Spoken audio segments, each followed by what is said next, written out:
लोग कहते हैं कि कृष्ण जी ईश्वर हैं, चमत्कार करते हैं। अरे चमत्कार करते हैं तो जो सामने सेना खड़ी थी, जो सामने राजा खड़े थे, जो दुश्मन खड़ा था, उसके दिमाग में परिवर्तन क्यों नहीं किया चमत्कार से? उनके दिमागों को चेंज कर देते हैं। आप लोग सवाल करोगे कि परम पूज्य बाबा साहेब डॉक्टर भीमराव अम्बेडकर ने धर्म का परिवर्तन क्यों किया?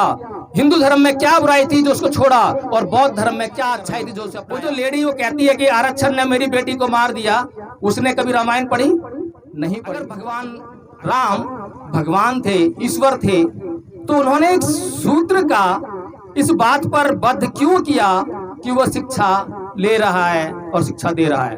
क्या राम ये क्यों पूछ रहे हैं? अगर राम भगवान हैं तो वो ये क्यों पूछ रहे हैं कि तेरी जाति कौन सी है, तेरा गोत्र क्या है? क्योंकि उनके धर्म शास्त्र किसी भी शूद्र को शिक्षा लेने की इजाजत नहीं देते। वो पानी पीने से कौन रोक रहा है? वो बाल काटने से कौन रोक रहा है? और जब बैरिस्टर बन के जब वापस आए तो वडोदरा रियासत में जब उनको नौकरी मिली तो वहां पर नौकरी करने से किसने रोका? कौन लोग थे वो? क्या वो मुस्लिम लोग थे? क्या वो ईसाई लोग थे? क्या वो सिख लोग थे? क्या वो किसी और दुनिया के लोग थे? क्या वो इसी दुनिया और इसी देश के लोग नहीं थे? क्या वे हिंदू धर्म कहे जाने वाले लोग नहीं थे? क्यों रोका?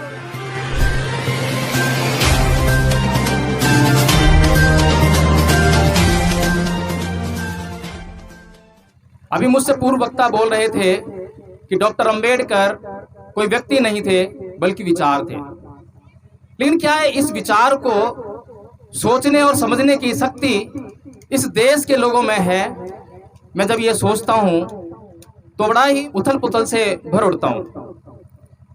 आखिर वे कौन लोग हैं जो इस देश में परम पूज्य बाबा साहेब डॉक्टर भीमराव अंबेडकर का विरोध करते हैं या विरोध करना चाहते हैं?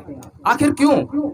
आखिर परम पूज्य बाबा साहेब डॉक्टर भीमराव अंबेडकर ने ऐसी कौन सी बात उन लोगों के खिलाफ कही जिसके लिए वो परम पूज्य बाबा साहेब डॉक्टर भीमराव अंबेडकर का विरोध करना चाहते हैं? आज तक मेरे कानों में ऐसी कोई भी बात मुझे सुनाई नहीं दी है कि जिसमें ऐसा लगा हो कि परम पूज्य बाबा साहेब डॉक्टर भीमराव अंबेडकर ने इस देश के किसी भी जाति, किसी भी धर्म के किसी भी व्यक्ति के लिए उसके खिलाफ कोई बात कही हो। किसी के हित में तो बात कही होगी, लेकिन किसी के खिलाफ एक बात भी नहीं कही। जिस व्यक्ति ने कभी किसी के खिलाफ कोई बात नहीं कही, कभी किसी का नुकसान करने की सोची नहीं, उसका इस देश में लोग विरोध क्यों करना चाहते हैं, यह मेरी समझ में नहीं आता। अब किसी एक जाति वर्ग के लिए परम पूज्य बाबा साहेब डॉक्टर भीमराव अंबेडकर ने कोई उत्थान का कार्यक्रम चलाया तो उसमें बुराई क्या है? जब अन्य लोग सब कुछ देखते हुए अपनी आंखों से देख रहे हैं कि कुछ लोगों पर अत्याचार कर रहे हैं, लेकिन वो उनका विरोध नहीं कर रहे हैं, उनको समझा नहीं रहे हैं, उनको रोक नहीं रहे हैं, तो ऐसे में अगर परम पूज्य बाबा साहेब डॉक्टर भीमराव अंबेडकर खड़े हुए और उन्होंने उन लोगों के उत्थान का कार्यक्रम शुरू किया तो इसमें बुराई क्या है? मुझे एक घटना याद आती है। वह घटना है गांधी जी की। गांधी जी यहाँ से साउथ अफ्रीका गए और साउथ अफ्रीका गए तो उनको ट्रेन में अंग्रेजों ने धक्का देकर प्लेटफॉर्म पर फेंक दिया, उनकी पिटाई भी कर दी।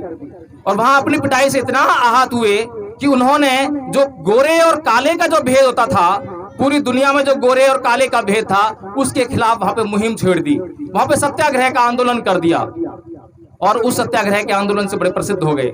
जब वापस भारत आए तो उन्हें एक आंदोलन का नेता के रूप में देखा जाने लगा। लेकिन वही गांधी, वो कैसे गांधी थे, कैसे सत्याग्रही थे, कैसा सत्य पर आग्रह करने वाले थे, जिनको इस देश के अछूतों पर होने वाले अत्याचार दिखाई नहीं दे रहे थे? क्या ऐसा हो सकता है कि गांधी जी ने जब से वो पैदा हुए इस देश में, बड़े हुए, बैरिस्टर बनने के लिए लंदन गए, तब तक उन्होंने इस देश में किसी भी दलित पर अत्याचार होते हुए नहीं देखा? क्या ऐसा हो सकता है? क्या उन्होंने जरूर देखे होंगे, उन्होंने इतने अत्याचार होते हुए भी देखे, लेकिन उन्होंने कभी उसका विरोध नहीं किया। आखिर क्यों विरोध नहीं किया? अभी मैंने एक औरत को यह कहते हुए सुना कि उसकी लड़की यूक्रेन गई थी डॉक्टरी की पढ़ाई करने और वहां पर उसका मर्डर हो गया, एक तरह से युद्ध में मारी गई उसमें। तो वह बोलती है कि अगर आरक्षण इस देश में ना होता तो आज मेरी बेटी जिंदा होती। अब सोचने वाली बात है कि आरक्षण ना होता तो इसकी बेटी जिंदा होती। इसका मतलब ये है कि आरक्षण एक बुरी व्यवस्था है। इस पर चिंतन मनन किए बगैर कोई भी व्यक्ति अगर बोलता है तो मैं ये समझता हूं कि वह नासमझ है। वह उसी प्रकार से नासमझ है जैसे एक माँ अपने बेटे को कहती है उसकी सेहत को ध्यान में रखते हुए कि बेटा खीर खा ले, और वो बेटा कहता है, मुंडी लाता है कि नहीं मुझे खीर नहीं खानी है। वो माँ जिद करती है बेटा खीर खा ले नहीं तो भूखा रह जाएगा, तेरी सेहत खराब हो जाएगी। बार बार कहने पर वो हाँ कर देता है कि ठीक है माँ मैं खीर खा लूंगा, लेकिन मेरी शर्त है कि मैं अपनी ही कटोरी में खीर खाऊंगा। अपनी ही कटोरी में खीर खाएगा, चल कोई बात नहीं, ले अपनी कटोरी में खीर खा ले। फिर मुंडी लाता है कि मैं ये खीर नहीं खाऊंगा। फिर वो कहती है कि क्या हुआ, अब तो तेरी कटोरी में खीर है। वो कहता है कि इसमें कुछ काला काला पड़ा है। अब वो काला काला जो है कोई खराब चीज नहीं है, उसकी सेहत के लिए अच्छी चीज है, इलायची हो सकती है, कुछ भी हो सकता है, लेकिन माँ ने जानबूझ के डाला है, उसकी सेहत के लिए डाला है। लेकिन जब बेटा कहता है कि ना मुझे ये पसंद नहीं है, तो माँ उस इलायची को भी निकाल के बाहर कर देती है, ले बेटा आप तो खीर खा ले। मतलब बेटा जो है वो बातों को समझता नहीं है, उसको मालूम नहीं है कि क्या अच्छा है क्या बुरा है। ऐसा ही हाल आज हमारे देश में ऐसे नासमझ लोगों का है जो परम पूज्य बाबा साहब डॉक्टर भीमराव अम्बेडकर को समझते नहीं है और बिना समझे ही कुछ भी टिप्पणी कर बैठते हैं। अब आज अगर हम परम पूज्य बाबा साहब डॉक्टर भीमराव अम्बेडकर का जन्मदिन मना रहे हैं तो हमें ये सोचना पड़ेगा कि परम पूज्य बाबा साहब डॉक्टर भीमराव अम्बेडकर अगर एक विचार थे तो वो विचार था क्या, किस बात का विचार है, किस बात को लेकर हम आगे बढ़ सकते हैं, अपना विकास कर सकते हैं। परम पूज्य बाबा साहब डॉक्टर भीमराव अम्बेडकर ने 13 अक्टूबर सन 1935 को एक बात कही थी। परम पूज्य बाबा साहब डॉक्टर भीमराव अम्बेडकर ने इसी तरह के एक मंच पे जिसमें आगे लाखों की संख्या में भीड़ थी, वहां पर कहा था कि मैं हिंदू धर्म में पैदा हुआ, यह मेरे बस की बात नहीं थी, लेकिन मैं हिंदू मरूंगा नहीं। अब ये बात जो लोग उस बच्चे की तरह आग्रही हैं, दुराग्रही हैं, जब वे लोग इस बात को सुनते हैं तो उनको बहुत बुरा लगता है और वे लगते हैं अम्बेडकर की आलोचना करने के लिए, बिना पूछे बिना जाने कि आखिर अम्बेडकर ऐसा क्यों कह रहे हैं कि उन्होंने हिंदू धर्म में पैदा हुए लेकिन वे हिंदू धर्म में मरेंगे नहीं, ऐसा क्यों कह रहे हैं। क्या परम पूज्य बाबा साहब डॉक्टर भीमराव अम्बेडकर इस देश और इस दुनिया में पहले व्यक्ति थे जिन्होंने हिंदू धर्म को छोड़ा और किसी अन्य धर्म को अपनाया? उससे पहले हिंदू धर्म को चलाने वाले जो ब्राह्मण लोग हैं उनमें से बहुत से लोगों ने हिंदू धर्म को छोड़कर बौद्ध धर्म अपनाया। उदाहरण के लिए अभी हमारे पीछे समकालीन केदारनाथ पांडे जी जिन्होंने बौद्ध धर्म को अपनाया तो उन्होंने अपना नाम बदलकर राहुल सांकरतैन किया, उन्होंने हिंदू धर्म को छोड़ा। बहुत सारे ब्राह्मण, नागार्जुन, दिग्नाग, नागसेन, जितने भी बौद्ध धर्म में बड़े बड़े बौद्ध भिक्षु हुए वो सभी ब्राह्मण थे, सब पहले हिंदू थे। हिंदुओं के उन्होंने धर्म शास्त्र पढ़े, वेद पढ़े, पुराण पढ़े, सब कुछ पढ़कर उनको जानकर समझकर फिर बौद्ध धर्म के भी ग्रंथों का अध्ययन किया, बौद्ध धर्म का अध्ययन किया। जब उसके बीच में तुलना की, कंपैरिजन किया और जब ये जान लिया कि ये चीज सही नहीं है, ये वाली चीज सही है, तो उन्होंने उसको छोड़ा, उसको अपना लिया। कपड़े भी तो हम ऐसे ही करते हैं, जो कपड़े हमें पसंद नहीं होते हैं उनको हम छोड़ देते हैं, या जो कपड़े हमें फिट नहीं बैठते हैं उनको छोड़ना पड़ता है, फिर हमें नए कपड़े सिलवाने पड़ते हैं जो हमें पसंद हो, जो हमें फिट हो जाएं अपने फिटनेस के हिसाब से। तो इसमें बुराई क्या है? परम पूज्य बाबा साहब डॉक्टर भीमराव अम्बेडकर ने कोई पैदा होते ही हिंदू धर्म नहीं छोड़ दिया, कोई नादानी में हिंदू धर्म नहीं छोड़ा। वो बड़े हुए, बड़े होने के बाद वे विदेशों में पढ़ने गए, तमाम तरह की शिक्षाएं उन्होंने हासिल की, बड़ी बड़ी शिक्षाओं को हासिल करने के बाद, बड़ी बड़ी डिग्रियों को हासिल करने के बाद भी जब वे अपने देश में वापस आए तब भी उन्हें वो सम्मान नहीं मिला जो एक आम इंसान को सम्मान मिलना चाहिए। बचपन में जब उनको बाल काटने की बात हुई, जब वो नाई के पास गए कि भाई मेरे बाल काट दो, वो भैंस के बाल काट रहा था तो उसने बाबा साहब के बाल काटने से इनकार कर दिया। तो बाबा साहब कहते हैं कि भाई तुम भैंस के बाल काट सकते हो, मेरे बाल क्यों नहीं काट सकते? तो बोलता है कि मैं भैंस के बाल काटूंगा पर तेरे बाल नहीं काटता, जा छूट भाग जाए से। हद हो गई। जब स्कूल में गए तो वहां पर मई जून, जो भी तो अप्रैल चल रहा है, इसके बाद मई जून की गर्मी आएगी, उसमें कितनी प्यास लगी हो, बहुत जोर से प्यास लगी हो बच्चे को जो है, और वह चपरासी ना आया हो जो कि ऊपर से पानी डालता था, पानी पीते थे, पूरे दिन प्यासा रहना पड़ता था। वो पानी पीने से कौन रोक रहा है? वो बाल काटने से कौन रोक रहा है? और जब बैरिस्टर बन के जब वापस आए तो वडोदरा रियासत में जब उनको नौकरी मिली तो वहां पर नौकरी करने से किसने रोका? कौन लोग थे वो? क्या वो मुस्लिम लोग थे? क्या वो ईसाई लोग थे? क्या वो सिख लोग थे? क्या वो किसी और दुनिया के लोग थे? क्या वो इसी दुनिया और इसी देश के लोग नहीं थे? क्या वे हिंदू धर्म कहे जाने वाले लोग नहीं थे? क्यों रोका उन्होंने? आखिर उनकी क्या मजबूरी थी? उन्होंने इसलिए रोका क्योंकि उनके धर्म शास्त्र उनको इस बात के लिए कहते थे, उनको इस बात के लिए रोकते नहीं थे, बल्कि उनको इस बात के लिए कहते थे कि अंबेडकर को पानी नहीं पीना चाहिए, अंबेडकर के बाल नहीं काटे जाने चाहिए, अंबेडकर को नौकरी नहीं करनी चाहिए। वो इस बात के लिए रोकते थे और ये हिंदू धर्म शास्त्र कहते थे। अब कई बार लोग जिरह करते हैं, बहस करते हैं। आज देश में जो है हिंदू धर्म के आधार पर सरकार भी है, लेकिन मैं पूछता हूं, बहुत से लोगों से पूछता हूं कि भाई आपने रामायण पढ़ी है क्या? किसी ने रामायण पढ़ी है? यहाँ पर कितने लोग रामायण पढ़ी है? रामायण कितने लोगों ने पढ़ी है? रामायण पढ़ी होगी भी आपने तो रामचरितमानस पढ़ी होगी, और रामचरितमानस पढ़ी होगी तो उस पर ध्यान से नहीं पढ़ा होगा। और वाल्मीकि रामायण तो आपने पढ़ी नहीं होगी। अब वाल्मीकि रामायण में एक शंबुक वध का एक प्रकरण है। शंबुक ऋषि है जो कि जंगल में तपस्या कर रहा है और बहुत घोर तपस्या कर रहा है। वहां पर राम पहुंचते हैं और देखते हैं कि भाई इतनी घोर तपस्या तो कोई बहुत बड़ी जाति का व्यक्ति कर सकता है, कोई ब्राह्मण होगा। जाकर उसको नमन करते हैं कि हे तपस्वी, आप कौन हो? आपका नाम क्या है? आपका गोत्र क्या है? आप किस वंश से हो? ये पूछते हैं। अब राम ये क्यों पूछ रहे हैं? अगर राम भगवान हैं तो वो ये क्यों पूछ रहे हैं कि तेरी जाति कौन सी है, तेरा गोत्र क्या है? क्योंकि उनके धर्म शास्त्र किसी भी शूद्र को शिक्षा लेने की इजाजत नहीं देते। ये मैं नहीं कह रहा, ये वाल्मीकि रामायण कह रही है, और वाल्मीकि रामायण कह रही है और मैं नहीं कह रहा हूं, तो वो कभी भी आप पढ़ सकते हैं, कोई भी पढ़ सकता है, किसी को रोका नहीं गया है। और वहां पर जब राम को ये पता लगता है, जब शंभुक अपना परिचय देते हुए कहते हैं कि हे राम, मैं शूद्र शंभुक हूं, मेरी जो जाति है वो शूद्र है, तो इस पर राम विचलित हो उठते हैं, क्रोधित हो उठते हैं कि अरे इतना बड़ा जुल्म! धर्म शास्त्रों ने ये कहा है कि शूद्र को शिक्षा लेने का अधिकार नहीं है, और तुम शिक्षा ग्रहण कर रहे हो और यहाँ उपदेश भी दे रहे हो, शिक्षा ली और लोगों को बांट भी रहे हो शिक्षा को, जो है ये तो बहुत घोर अन्याय है धर्म शास्त्रों के साथ में। जब उन्होंने ये देख लिया, जान लिया कि ये तो शूद्र है, तुरंत तलवार म्यान से निकाली और शंभुक का सर धड़ से अलग कर दिया। अब बताइए, अगर भगवान राम भगवान थे, ईश्वर थे, तो उन्होंने एक शूद्र का इस बात पर बद्ध क्यों किया कि वो शिक्षा ले रहा है और शिक्षा दे रहा है? क्या अपराध किया?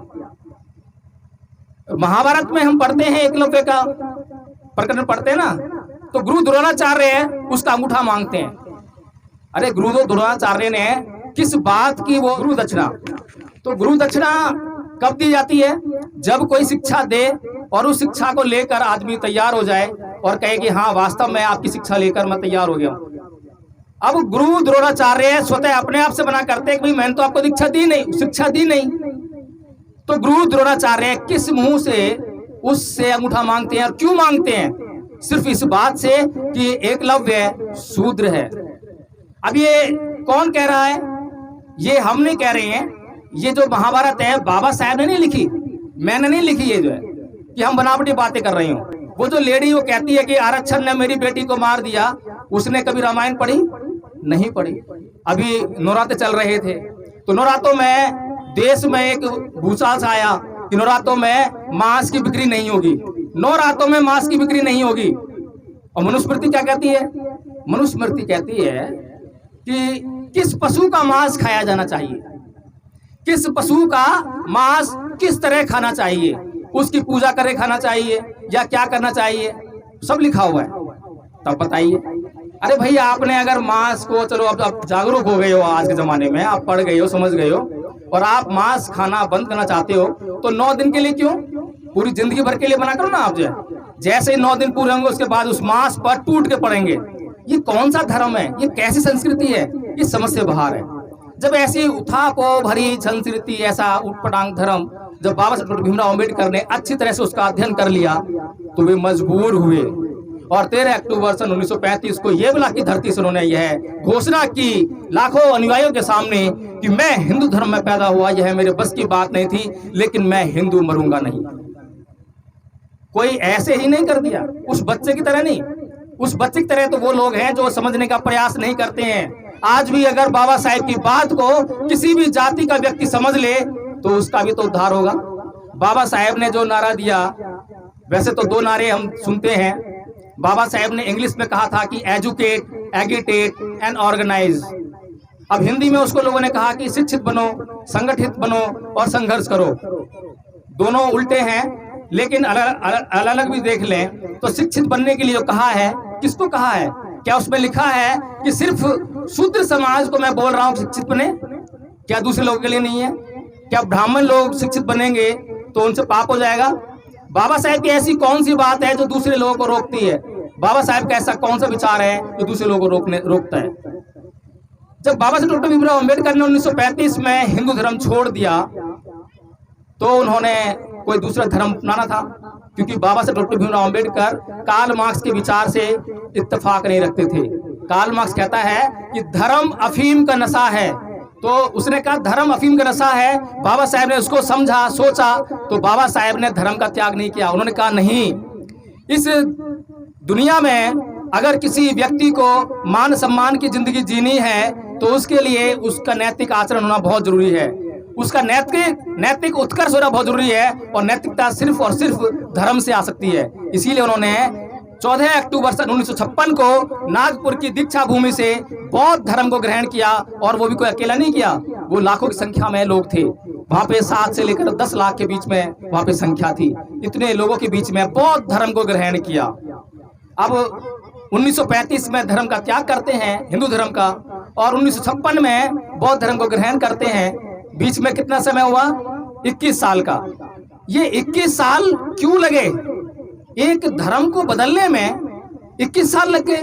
अगर आज हम किसी धर्म का परिवर्तन करना चाहें, कोई हिंदू मुसलमान बनना चाहे, कोई मुसलमान हिंदू बनना चाहे, कितनी देर लगती है? आज सोचा और कल जाके मंदिर मस्जिद में गया और धर्म बदल लिया। लेकिन बाबा साहेब को 21 साल लगे। 21 साल इसलिए लगे कि आप लोगों के बीच में जब ये विचार आएगा तो आप लोग सवाल करोगे कि परम पूज्य बाबा साहेब डॉक्टर भीमराव अंबेडकर ने धर्म का परिवर्तन क्यों किया? हिंदू धर्म में क्या बुराई थी जो उसको छोड़ा, और बौद्ध धर्म में क्या अच्छाई थी जो उसे अपनाया? तो इस बात का जवाब खोजते खोजते बड़ी मेहनत से उन्होंने पूरे त्रिपिटक के जितने विकराल साहित्य को पढ़ा, उसका अध्ययन किया, और उसमें से एक किताब भी लिखी जिसे बुद्धा एंड इज धम्मा कहते हैं, बुद्ध और उनका धम्म। बड़ी मेहनत से तैयार की, क्योंकि ईसाइयों के पास अपनी बाइबल है, हिंदुओं के पास गीता है, सबके पास अपनी कोई न कोई पुस्तक है जिसमें कि संक्षेप में उनके धर्म के तत्व हैं। इसी तरह से बौद्धों के पास कोई ऐसी किताब नहीं थी। विकराल साहित्य को किसी के पास पढ़ने की क्षमता नहीं थी, कोई पढ़ नहीं सकता था। इसीलिए बाबा साहेब डॉक्टर भीमराव अंबेडकर ने अपने खराब स्वास्थ्य के बावजूद उस किताब को पूरा किया अपनी जिंदगी के रहते, और ये किताब लेकिन उनके मरने के बाद ही प्रकाशित हो पाई। लेकिन बाबा साहेब डॉक्टर भीमराव अंबेडकर ने हिंदू धर्म को छोड़ा, वो मैंने आपको बताया, लेकिन बौद्ध धर्म को क्यों अपनाया? ऐसी क्या बातें हैं? बाबा साहेब डॉक्टर भीमराव अंबेडकर ने बुद्ध के धर्म को इसलिए अपनाया क्योंकि सिर्फ बुद्ध ही कहते हैं कि सब पापस्य अकर्णं कुशलस्य उपसंपदा सचित्त प्रयोदपन्नं एतं बुद्धानुशासनं, कि सभी प्रकार के पाप कर्मों का ना करना और सभी प्रकार के पुण्य कर्म, अच्छे कर्मों का करना, और अच्छे और गलत काम को, उसके बीच के भेद को जानने के लिए अच्छे और सच्चे चित्त का निर्माण करना, उसका संचय करना, यही धर्म है। क्या इस परिभाषा से इस दुनिया का किसी भी धर्म का व्यक्ति इनकार कर पाएगा? क्या कोई कर सकता है क्या कि अच्छे काम नहीं करने चाहिए, बुरे काम नहीं करने चाहिए और अच्छे काम करने चाहिए? कोई भी इनकार नहीं करेगा।